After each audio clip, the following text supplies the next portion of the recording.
Story 1. The strangest town I've ever been to. So I don't know where to start with this, even thinking of this still makes me feel ill. I just need to get it out. If I told anyone in person about this they'd think I'm crazy or trying to process a traumatic moment. So back in March my mates and I were talking about taking some time off work and going on a road trip. The original plan was to meet up at 6 a.m. and leave Brisbane, head to Canberra then head back, camping along the way. It was going well for the most part. Taking turns with the drive, experiencing more of Australia. We've been wanting to do it since we were in school. Taking in absolutely beautiful sights, listening to the footy as our night's entertainment, getting burnt by our harsh sun. Good thing we didn't do this right after Christmas, that heat would have been unbearable. We took a map book and a journal with us. The idea was to not get lost when we lost internet along the road and mapping out our drive. We made it to Canberra and decided to book a hotel for a couple of days. Sleeping on an actual bed for 2 days was amazing. I also was mapping out our return, writing when we should stop where we can buy more supplies, since we decided to go on a new route on the way home. This was the worst mistake we ever made. On our 5th day on the way home, I can't remember if we were in Queensland or New South Wales. Our driver must have taken a wrong turn along the way, noticing the signs were all wrong, nothing was right. Even the air was wrong. None of us had phone reception or data connection. So many shops were all closed down and covered in a thick layer of dust.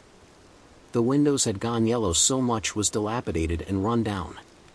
We had managed to find a few locals and I thought to ask them for directions. They were elderly, all of them. I didn't see anyone under 60 or 70. I was asking if they knew the way back to highway. They would just stare at me. The only one who spoke to me was a tall, angry creep. "You better get out of here, boy." His teeth were all rotten and yellow. He smelt like he hadn't showered in years. His skin looked like leather. "We've got nothing left for you after you took all from us." As he kept poking my chest and pushing me. I got back to the truck and managed to find a bakery. Maybe it was just one grouchy guy. The bakery didn't look like it was fit to open. Not a young person in sight. The fridges were still stocked but broken, the juices looked rotten, the milks had gone thick green, the Coke labels had gone white. Moldy bread loaves in the corner of the bakery, the cakes and slices had melted into a disgusting brown sludge. The cashier was disgusting, her nails were long and yellow, her hair looked like it was falling out. Scabs all over face, her uniform or polo shirt had holes throughout. And she stared at me as if I killed her mother and her lips were shaking. Before I could even get 2 words out she was screaming at me. "Get out, we don't survey your kind. Get out." After leaving the bakery my friend pointed down the road. It was the scariest thing I had ever seen. There had to be hundreds, maybe thousands of old people slowly make their way toward us. There's no way they were all heading to the bakery. Back into the truck, we had to get out of here. We felt trapped. I was going through the book, I felt tears swelling up in my eyes. These streets weren't in the book. We were lost. The truck was definitely speeding. Tom was definitely in pain as the esky slammed into him as the truck swerved. Matt's face was pale. I didn't even realize. We were going around in circles. We were heading back to the bakery. I had sat in silence. Matt was definitely crying at the wheel, but he never stopped moving. It seemed like we drove for hours past burnt-out houses, dilapidated shops, old unearthed signposts, rusted metals. I don't even know how long it took. Everything felt like a blur after going around in laps. Matt managed to find an empty road. And managed to get us out. It was 8 o'clock by the time we found an actual tar road. I took over the truck. I let Matt sleep and helped Tom in the back. I kept my eye on the fuel gauge, hoping I can find a servo to top up or sleep at until they open. The rest of the trip was mundane. This event sucked all excitement and energy we could ever have. We back home 6 days earlier than expected. Matt was back in the driving seat, dropped Tom and I off. We never spoke to each other ever again. I heard back in early June Matt took his life, and it seemed like Tom disappeared. His apartment was completely cleared out and no one, not his family or his partner, have seen him since. I'm just worried something is going to happen to me. I swear I still see them, the tall leather-skinned man, the wart-faced cashier, anyone in that disgusting horde. I still feel like I could wake up any day and see those people making their way towards me. I know I can never live a normal life again. I just need to pretend that never happened, pretend I don't deeply miss my friends, pretend I don't feel guilty for what happened. I know I'm scared to leave the city ever again. Story 2. I'm trapped in my boyfriend's apartment block. My phone reads 1703. The stairwells leading up through each floor in the apartment block have a kind of middle floor between each actual level of the building. This lets the stairs go up one way, and up the other way, keeping the stairs as a spiral. I'm sitting there, jammed between the second and the third floor. My boyfriend Aiden went upstairs to go do some chores for his dad. He doesn't mention me because he doesn't want his dad to know he's hanging out with me, so I hide downstairs just far enough so his dad can't see me if he exits the room on the 4th floor. I'm sitting, alone, waiting. There's no sound or buzzing from the lights, but they slightly flicker, one shade of light brighter and one shade darker. You can't notice it unless you're staying still and spacing out, staring at the red carpet that covers the stairs. I put in headphones and turn on some shitty song I've heard a million times over to drown out the silence. I hate being alone, but I'm alone waiting for somebody who makes every moment feel perfect, so I don't mind it. I'm not upset, I just hate waiting. I hate being alone, and I'm waiting alone at the stairs. The melody courses through my ears, giving me some instant relaxation. I look at a picture of me and Aiden together hugging each other and smile at the memory. Maybe we'll take more pictures today and I can smile at more memories when I'm home, happy of a day together. I turn the phone off and on because I'm lazy and I want to see the time in bigger numbers staring at me through my lock screen. 17:33. I take my backpack off of my back and put it beside me. I don't know how much longer I'll have to wait, but the time's passing too slow, so I want to eat something and close my eyes. Dozing off isn't my plan, but after a ham sandwich and some water my body has other plans and I black out with my back to the wall of the stairs. I guess I was more tired than I thought from all the walking today. I fall into a deep, dark, dreamless slumber. Up here. I wake up. I heard somebody whispering something. A habit I do because of a bad memory leads me to check if I'm awake. I push my thumb and my index far apart on my left hand and bite the space in between. It hurts, so I'm awake. The motion sensor turned off the light, but as soon as I move the light flashes back on and blinds me for a second until I blink my eyes. Nothing has changed. I'm still here alone except for the voice I heard. Was it in my head? I must have only dozed off for a few minutes. I turn on my phone, squinching my eyes at the brightness of the light. 22:51. It has in fact not only been a few minutes. I checked the time 5 or 6 times over to make sure I saw it right. I did. I can't help but notice that my phone battery hasn't gone down too much. I have no service here, so I'm not surprised I didn't get any missed calls from my mom being worried, but I am surprised I'm still here. She probably would have called one of my friends who knew Aiden and gotten them to ask him to check up on me. I get up off of my ass, avoiding the feeling of pins and needles all over my legs, and make my way upstairs to head over to Aiden's door. I'm not planning to enter, but if I go up I get service, and if I go close enough I can get his family's Wi-Fi and use it to call my mom to come get me. As I go up one floor to what should be the 3rd, I notice that my phone hasn't gotten any more reception. It's still on 1 bar, so I can't see any calls I might have gotten. Weird. I mumble to nobody in particular. I head up to where the 4th floor should be, but it's not there. It's just another floor that leads to another floor. Something in my stomach sinks and I check my phone desperately to hope there's at least a signal here. There isn't. Maybe I mixed up which floor I was on.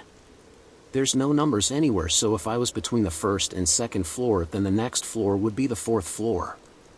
I lean over the stairs to the gap between each staircase and floor and look up to see if the ceiling is close or far away, indicating which floor I should be on. What I see makes my heart drop. There is no ceiling. There is no end. There is no 4th floor. There is no top. I look down and see there's no ground either, no bottom floor. I run up the stairs till my heart's beating out of my chest. I scream Aiden till I feel like I'm choking on his name. It's just me. I'm alone. I'm alone on the stairwell by myself, and there's nobody here to save me. I stop. I don't know what floor I'm in, but I decide that running up the stairs screaming frantically isn't working, so sit down and examine my options. My bag is about 20 floors down, so I should probably go get that so I have my remaining food to keep me alive a little longer.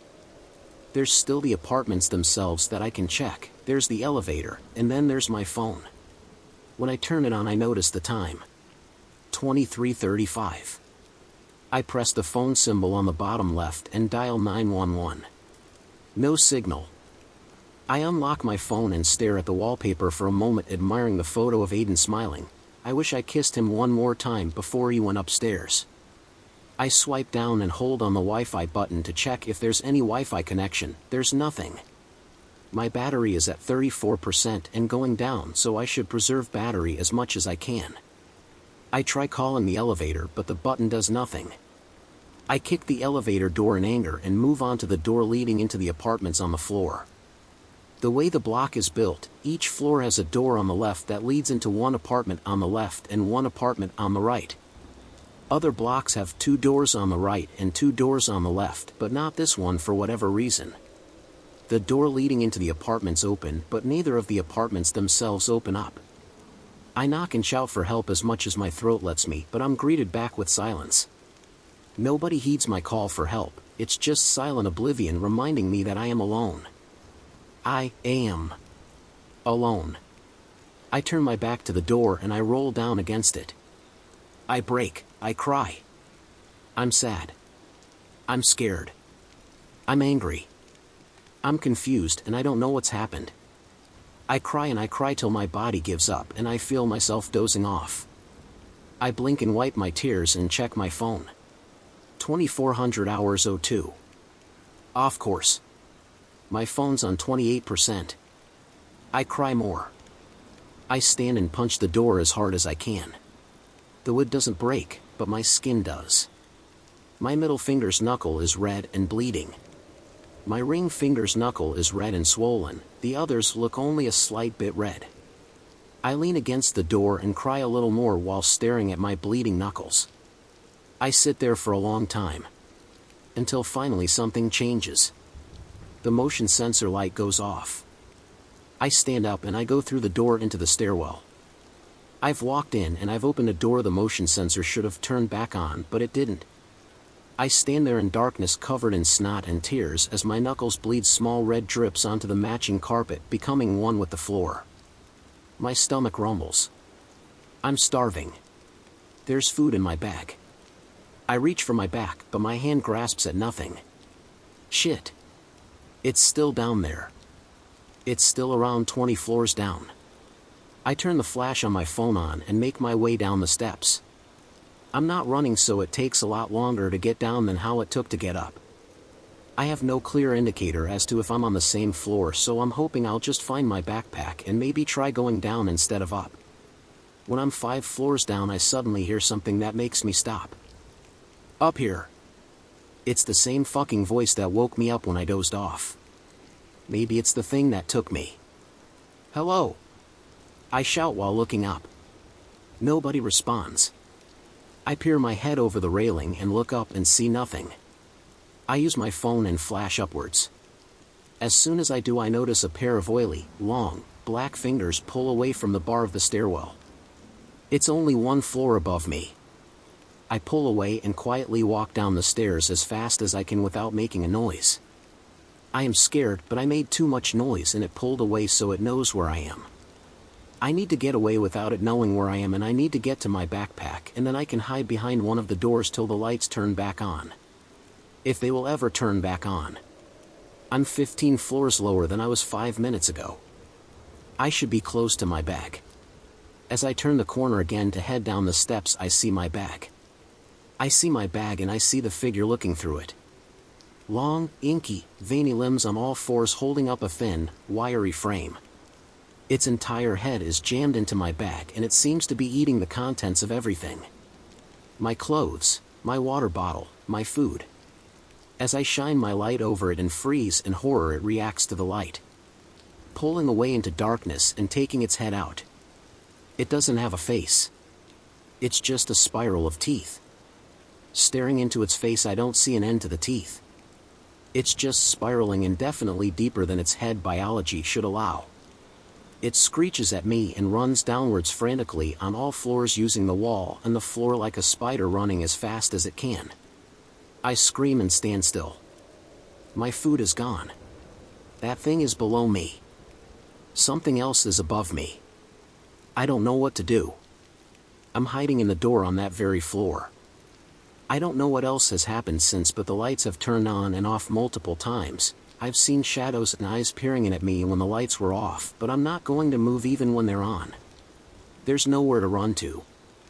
Story 3. Something's moving in the vents at my workplace. You know, I'm not really a superstitious person. I believe most things in our world have a logical explanation, though this time, I'm not really sure I want to know it. I've been working in a server room as a technician for a few months now, and things have gotten unsettling recently, to the point that I don't really feel safe walking around that endless labyrinth of neon lights and black plastic. It was cool when I first got here, but now it feels like I'm on the set of Alien. 3 days after I started working there, as I was replacing some components, I heard something bumping in the vents. At first I thought it was a rat. Bad news for a place that needs to be squeaky clean, so I reported the issue to my superior, who said he would bring it to the higher-ups.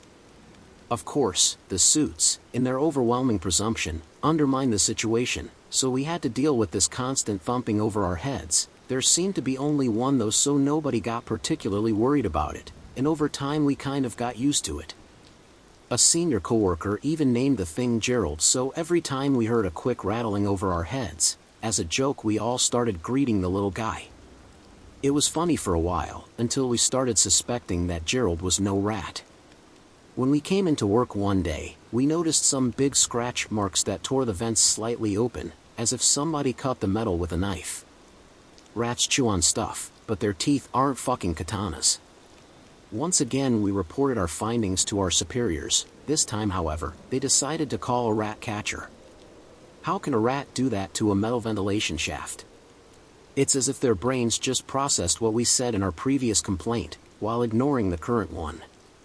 Later that day, I saw the poor bastards that had to wrestle whatever the hell Gerald was coming into the server room. We told them what we knew and showed them a couple of pictures of the damage to the shaft. They didn't even flinch when they saw the cuts. They just looked at each other and shrugged it off. I wasn't sure if they had seen worse or if they were just too dense to understand that's not something a rat can do. So we waited upstairs near a coffee machine, while talking with some other employees about the situation. To my surprise, everyone has been reporting the skittering months before I even started working here.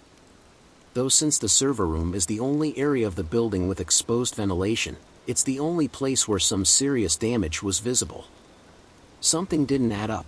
I know the suits are greedy bastards, but if this is happening all throughout the building, wouldn't they be worried too? 2 hours passed, and the rat catchers were nowhere to be found. Then I heard a rattling just above our head. Those idiots downstairs let Gerald get away. I thought to myself, so I decided to go downstairs to see what those goobers were doing. I bet they were the cheapest the suits could find. Greedy fox. When I got into the server room though, there was nobody there. I stood there for a moment in shock, waiting for a footstep or a light cough, but nothing, just the constant buzzing of the server room. The lights had seemingly gone out, only the bluish glow of the server's lights illuminated the room. For a moment I thought those idiots just left, but when I went deeper into the room, I saw some of their equipment just laying there, abandoned in the many rows of servers. There was no sign of a struggle, nor a cartoony splash of blood on the floors or walls. Then I heard it again, the skittering. He was back. He started moving around the vents, this time at a much lower pace.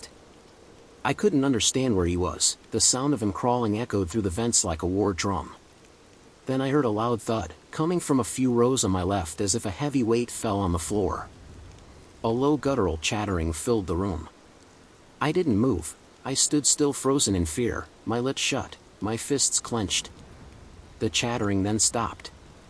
The door wasn't too far from me. If I stayed calm and rushed as fast as I could, I would have made it.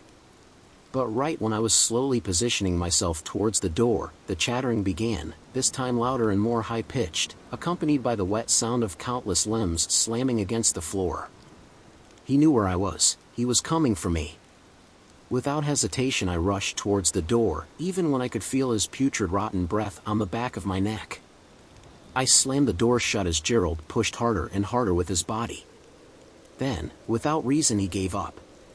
He once again emitted that low alien sound with whatever mouth it may had, and crawled back deeper into the server room. I ran back upstairs bursting in tears, terrified that the beast could have been right above my head. A large group of employees grouped around me as I came back, pale as a corpse, with my heart in my throat, sobbing like a grieving widow. I told what happened to me and what probably happened to the crew. Begrudgingly they all seemed to believe me, and one of my team proposed to go straight to the guys up top to ask them directly, and lots of people agreed. A small platoon gathered up to represent all of us in front of the secretary's desk waiting to meet the board of directors, but she wouldn't budge, insisting they were on a very important meeting. It didn't matter, a guy from accounting stormed in like a bullet train, and then he stopped.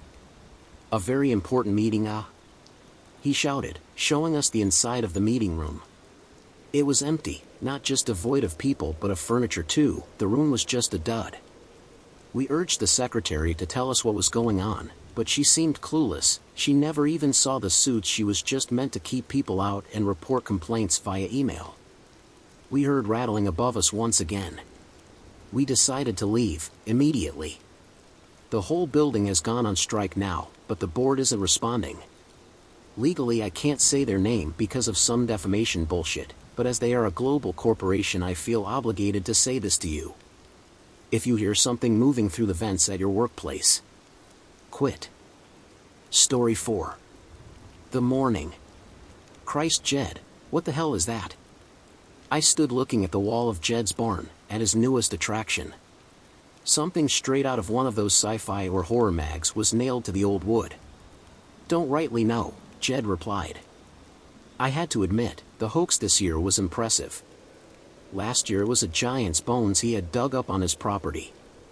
Bones we weren't allowed to touch, lest we discover the plaster of Paris it was made with. He probably had a lot of that stuff left over from the Sasquatch footprint he did the year before that. And before that was the mermaid he fished up in the lake on his property. He was able to charge people to fish in his lake that year, and all it took was some creative taxidermy with a fish and a shaved cat.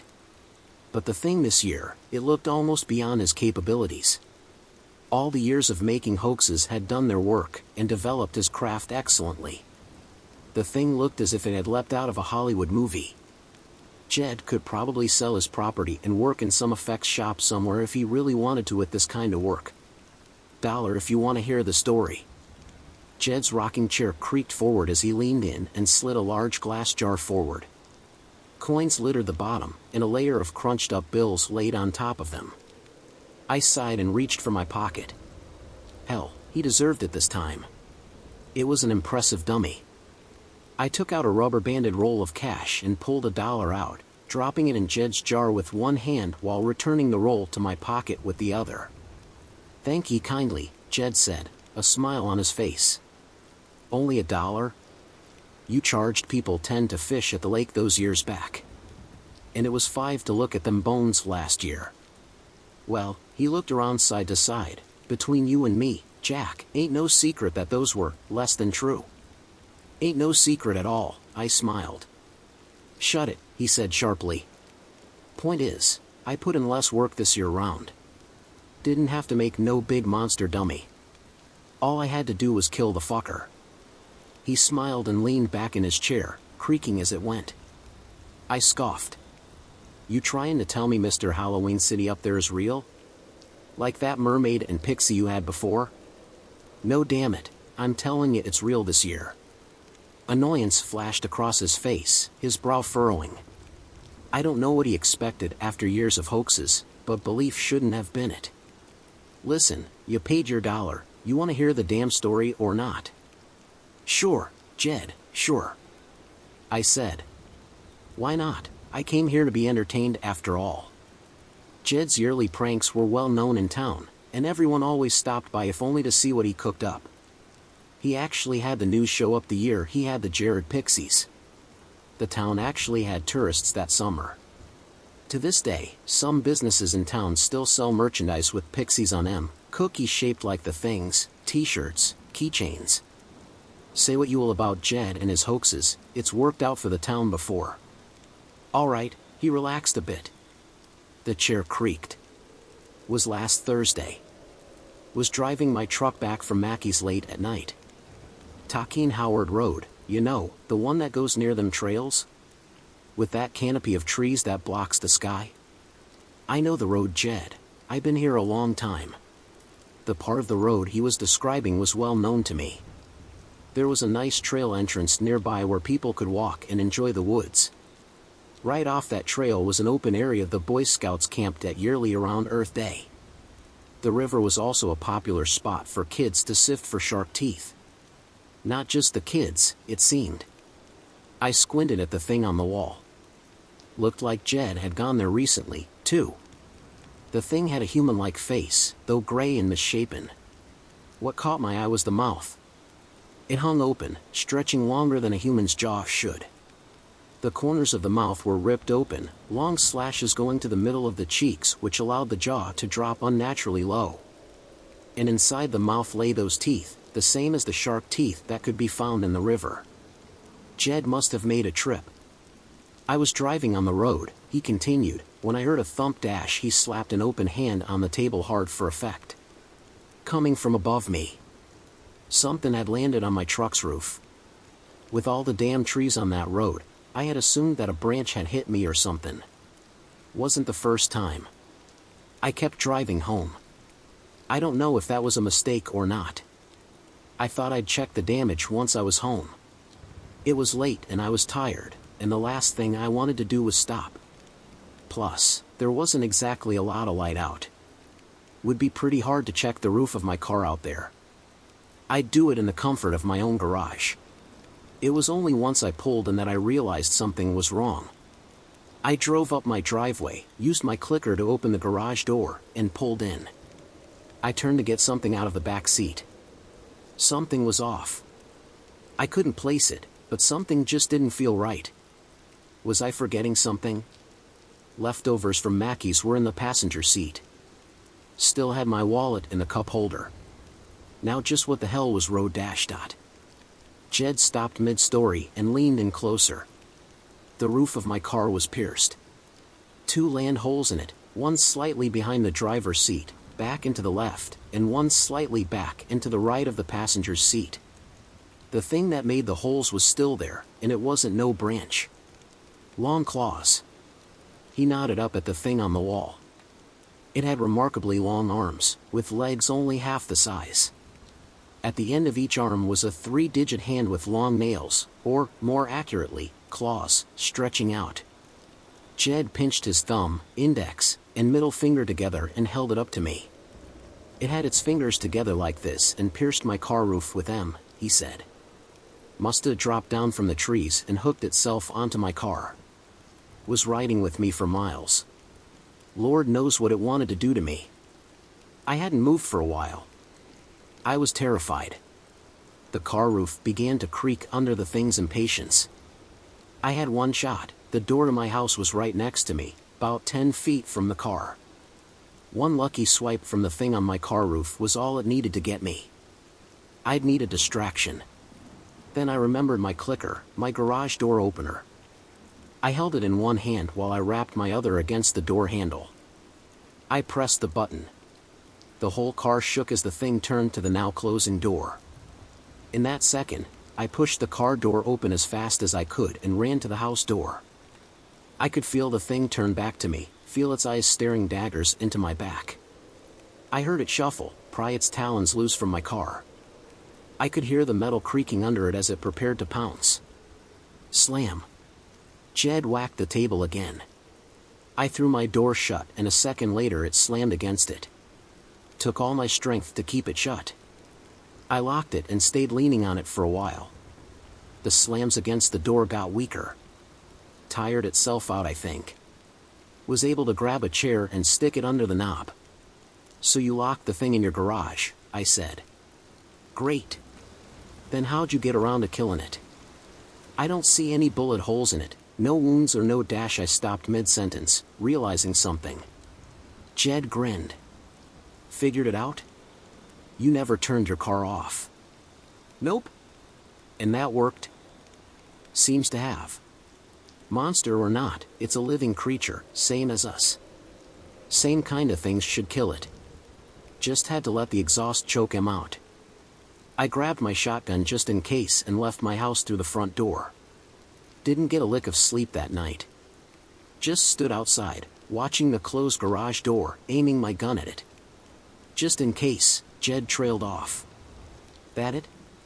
I said. Just about. Cracked the big garage door open in the morning, waited a few for that toxic shit to clear. Truck was out of gas, bunch of stuff got all messed up from having it on all night. Nothing I couldn't fix up though. He looked up at the creature hanging on the wall. Found it on the ground, staring up at the ceiling, limbs splayed out. Poked that thing with my gun. Checked for a pulse. Was cold as ice. Its limbs had started to stiff, and the blood in its body started to pool in the back. Signs of death I seen before.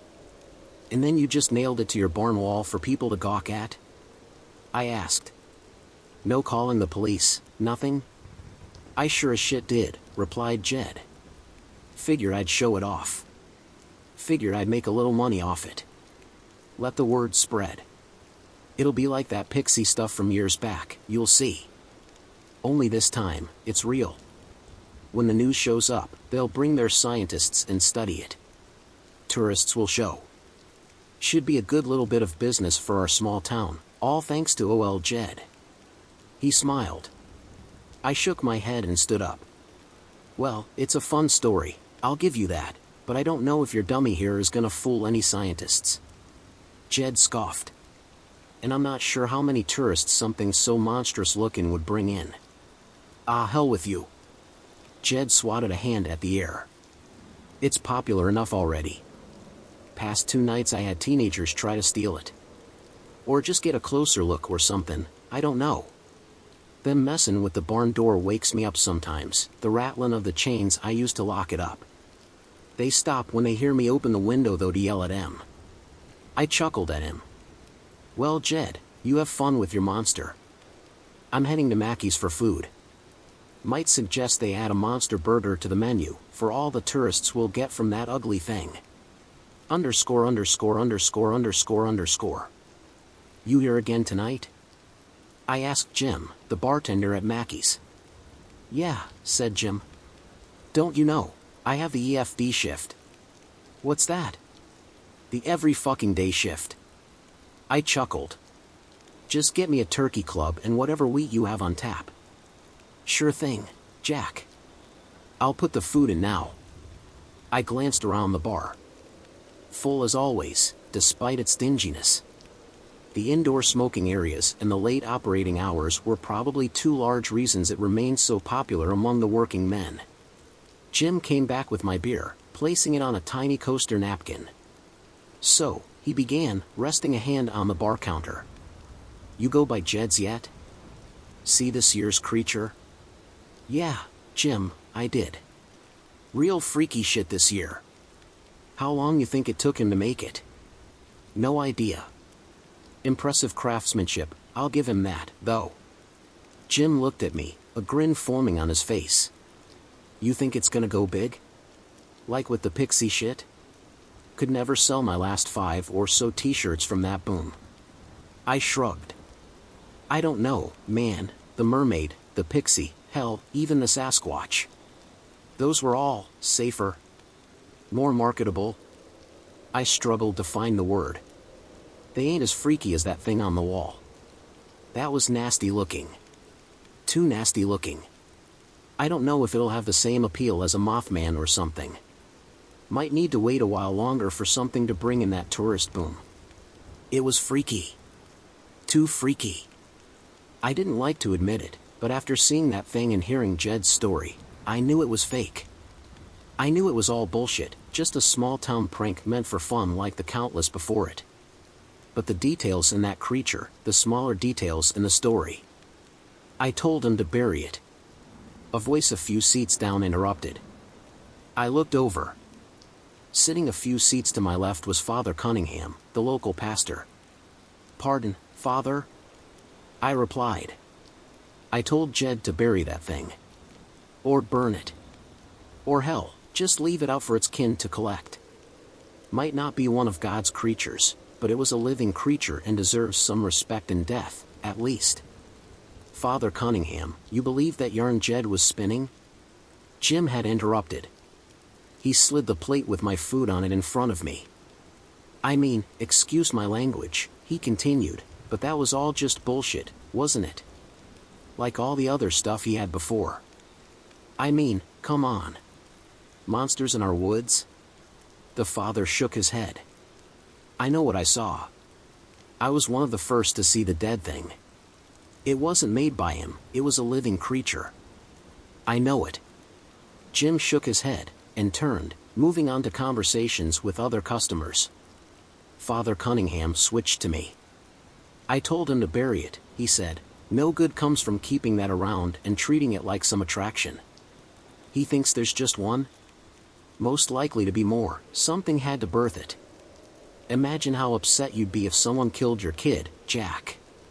And then imagine how you'd feel if the killer paraded the corpse around for entertainment. It's just wrong."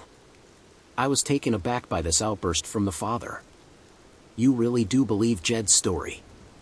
I said, amazed. It was all too crazy. I saw Jed's creature before he hung it up. When I passed his house during my morning walk on Friday, I saw his garage was open, so I went to let him know. As I got closer, I saw him inside with his shotgun. And I saw the thing. Jack, I went back today and saw it, and I'm telling you it's decomposing. The stomach's become more bloated, the eyes have become glazed over, and the hint of cherry red in its face has gone a full gray. Notes of the sewer sweet smell of decay have begun to rise. Jed's story was true, that thing was alive. I didn't know what to say. The pastor had gone completely mad. Or Jed had put him up to it. Try to get more people convinced?